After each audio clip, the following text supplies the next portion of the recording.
Hey everybody, it's Rue and welcome to my channel. This is actually the first video I am ever filming and I'm super excited to start putting content out for you guys. So I just did a big grocery haul and I figured I'd walk you through what that looks like for me.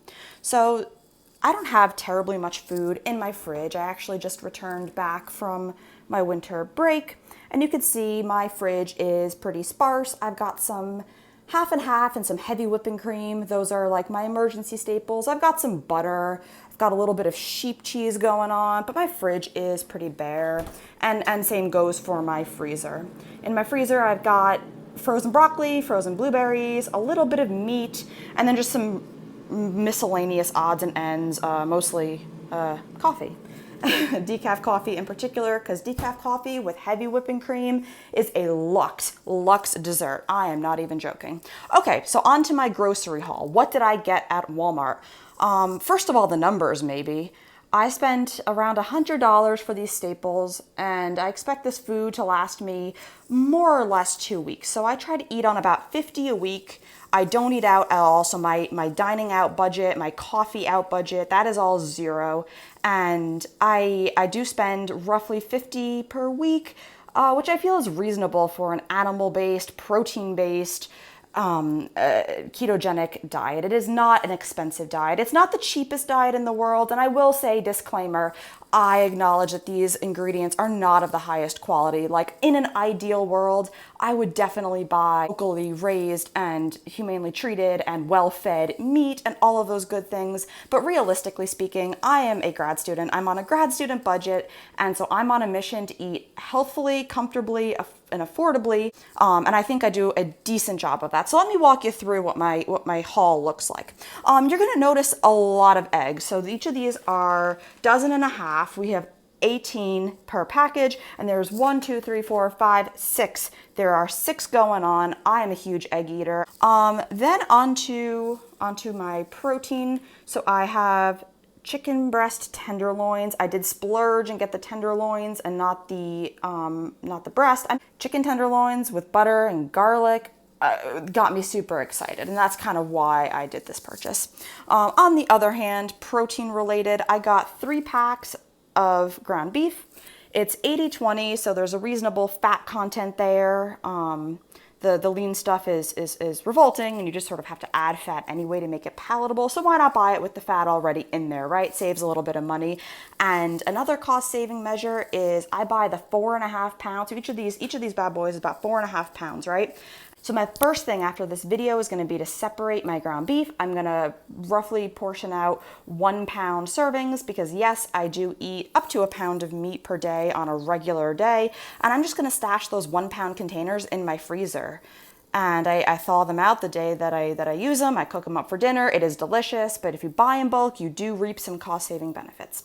And my last protein little bit is my pork rinds. I love pork rinds. They are my favorite snack ever. I know they are a highly controversial item. Some people can't get past the porkiness, and like, I hear you. I have family members who are like that as well. But I find that pork rinds work really well for me. I sometimes even just like take a bag randomly to school for lunch. Quick, easy, get my collagen in, and super economical, right? Super economical. So they provide collagen. I don't think they provide any of the essential amino acids, but they are super high protein and make me a happy lady. So I'd purchase a bunch. So I have 4 packages of pork rinds here, and each of them, I mean, they're pretty sizable packs. I don't know if you could tell on camera, but they're sufficient. Okay, cool.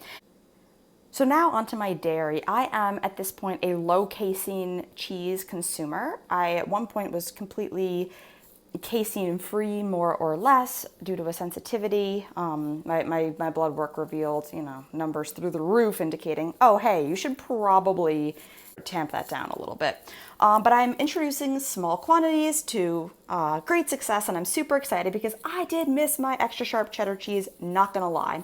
So I got a 1 pound brick.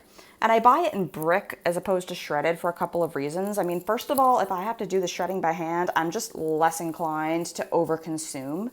And then second of all, I'm not a huge fan of all of the anti-caking additives and preservatives that are put in to the shredded product. I'd rather just, shred it myself off the block, fewer ingredients, golden. I do consume a fair amount of cream cheese, however. Cream cheese is low casein, and so it completely works with my sensitivity there. And it's a good way to add some fat. I got in the habit recently, or in my casein, low casein journey, of adding cream cheese instead of cheddar cheese to my omelets.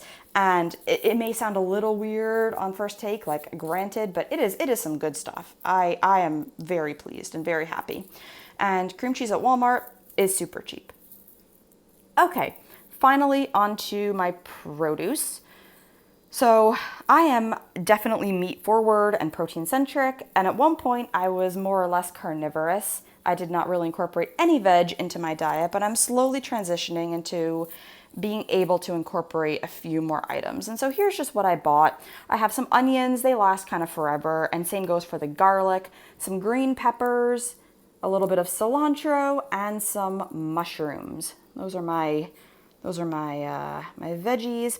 And then for condiments, I mean, I am a minimal eater. I truly am. But my favorite condiment, and the one that I find is most versatile, is mustard. I am a sucker for mustard. I kid you not. And I was so sad that Walmart didn't have the stone ground mustard, because that stuff is my ultimate favorite. But yellow mustard will do. And I have some in the fridge, so this is more or less just a pantry backup for me. And then finally, some Frank's hot sauce. You never know when this is going to come in handy. You never know. It can go in anything. It is, again, an incredibly versatile thing to have, and just a nice staple to have in the fridge.